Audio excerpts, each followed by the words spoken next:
आजमगढ़ उपचुनाव को लेकर एक बड़ी खबर आ रही है। बलिहारी बाबू के बेटे को मिला है सपा से टिकट। ये सूत्रों के हवाले से खबर है। सुशील आनंद को सपा ने दिया है टिकट। बीएसपी के पूर्व राज्यसभा सांसद थे बलिहारी बाबू। तो आजमगढ़ उपचुनाव को लेकर ये बड़ी खबर है। बीएसपी ने पहले अपना प्रत्याशी घोषित कर दिया है और अब खबर जो आ रही है सूत्रों के हवाले से, बलिहारी बाबू के बेटे जिनको सपा की तरफ से टिकट दिया गया है, सुशील आनंद को समाजवादी पार्टी ने टिकट दिया है। ये सूत्रों के हवाले से खबर है। बीएसपी के पूर्व राज्यसभा सांसद थे बलिहारी बाबू।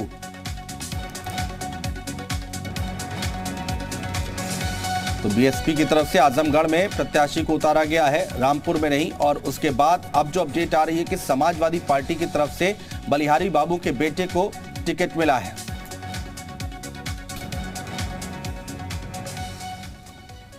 और आजमगढ़ उपचुनाव से जुड़ी हुई एक और अहम खबर है। उपचुनाव को लेकर भोजपुरी अभिनेता निरहुआ का ट्वीट। आजमगढ़ उपचुनाव में बीजेपी को वोट देने की अपील की है।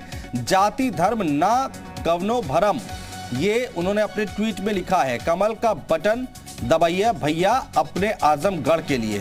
तो ये ट्वीट किया गया है। भोजपुरी अभिनेता है निरहुआ जिन्होंने ट्वीट किया है, आजमगढ़ उपचुनाव में बीजेपी को वोट देने की अपील की गई है। जाति धर्म ना कवनो भरम, इस तरह का ट्वीट किया गया है। और कहना चाह रहे हैं निरहुआ कि जाति धर्म से ऊपर उठकर आप वोट दीजिए। पवन सिंह हमारे सहयोगी हमारे साथ जुड़ चुके हैं। पवन, अपडेट क्या है आजमगढ़ उपचुनाव को लेकर? क्या कुछ खबरें निकल कर आ रही हैं? देखिए अनुज, आजमगढ़ की लड़ाई दिलचस्प हो गई है। अखिलेश यादव ने बड़ा दांव खेला है। अभी हालांकि सूत्रों द्वारा खबर आ रही है, बलिहारी बाबू जो पूर्व राज्यसभा सांसद रहे, बीएसपी के ने सांसद ही राज्यसभा भेजा था उनको 2006 में, लेकिन 2009 में उन्होंने इस्तीफा दे दिया था और कहा था कि बीएसपी अपने रास्ते से भटक गई है। कांग्रेस ज्वाइन करने का काम किया था, लेकिन उसके बाद बीएसपी सुप्रीमो मायावती ने फिर उनको वापस बीएसपी में लाने का काम किया था। लेकिन बलिहारी बाबू ने बीएसपी को फिर छोड़ दिया था और अखिलेश यादव के साथ आ गए थे, लेकिन उनका कोविड में डेथ हो गया। उनके बेटे हैं सुशील आनंद, उनको अखिलेश यादव टिकट देने जा रहे हैं। मसलन वाम सेफ का संस्थापक सदस्य उनके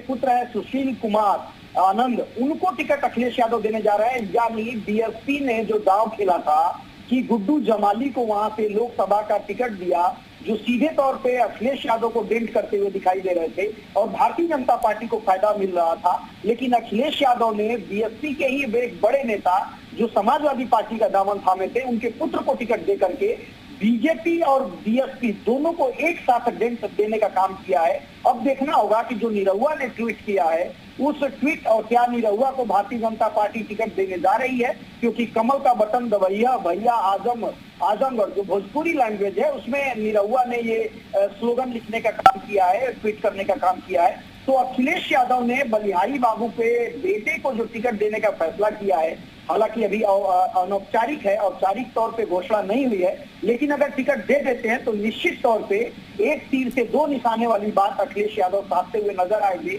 जहां बीएसपी को वहां डेंट कर देते हुए नजर आएंगे। क्योंकि बीएसपी के बड़े नेता के तौर पे बलिहारी बाबू आजमगढ़ से जाने जाते रहे। पहले वो कर्मचारी थे, लेकिन कांतीराम ने उनको इस्तीफा दिलवाया था सरकारी नौकरी से। उसके बाद उनको सीधे 2006 में राज्यसभा भेजने का काम किया था, लेकिन बीएसपी सुप्रीमो के तमाम सवेरे रवैये से नाराज होकर के 2009 में ही इस्तीफा दे दिया। कार्यकाल पूरा नहीं किया था उन्होंने। उसके बाद कांग्रेस गए, कांग्रेस छोड़ करके फिर बीएसपी सुप्रीमो के कहने पे, मायावती के कहने पे वो बीएसपी ज्वाइन करने के लिए काम किया था, लेकिन उन्होंने कहा कि कांतीराम अंबेडकर का जो मिशन था उससे बीएसपी भटक गई है और उन्होंने बीएसपी छोड़ करके समाजवादी पार्टी कार्यालय में विधिवत अखिलेश यादव की मौजूदगी में समाजवादी पार्टी ज्वाइन किया था। लेकिन कोविड में उनकी तबीयत खराब हुई, हॉस्पिटल में एडमिट हुए और उसके बाद उनकी डेथ हो गई। अब अखिलेश यादव उनके बेटे हैं जो सुशील आनंद, उन पे दांव खेलना चाह रहे हैं। तो निश्चित तौर पे अखिलेश यादव ने बड़ा फैसला किया है, जहां डिम्पल यादव, रमाकांत यादव या तमाम लोगों का नाम चल रहा था अनुज, क्योंकि रमाकांत यादव ने 2 पर्चे खरीद लिए थे निर्दलीय प्रत्याशी के तौर पे। दबाव बनाने के लिए अखिलेश यादव पे कि अगर उनको टिकट नहीं दिया जाता है तो निर्दलीय चुनाव लड़ सकते हैं। और उनके बेटे जो है, वो आपने देखा होगा कि बीजेपी में जब नगर निकाय एमएलसी का चुनाव हो रहा था तो रमाकांत यादव के बेटे नगर निकाय से चुनाव लड़े थे, लेकिन निर्दलीय प्रत्याशी विक्रांत ऋषु ने उनको हराने का काम किया था। बिल्कुल पवन, बहुत शुक्रिया तमाम जानकारी अपडेट हम तक पहुंचाने के लिए। तो पवन सिंगर हमारे सहयोगी बता रहे थे कि आखिर क्या कुछ गणित है इसके पीछे और क्या कुछ सोच है समाजवादी पार्टी की।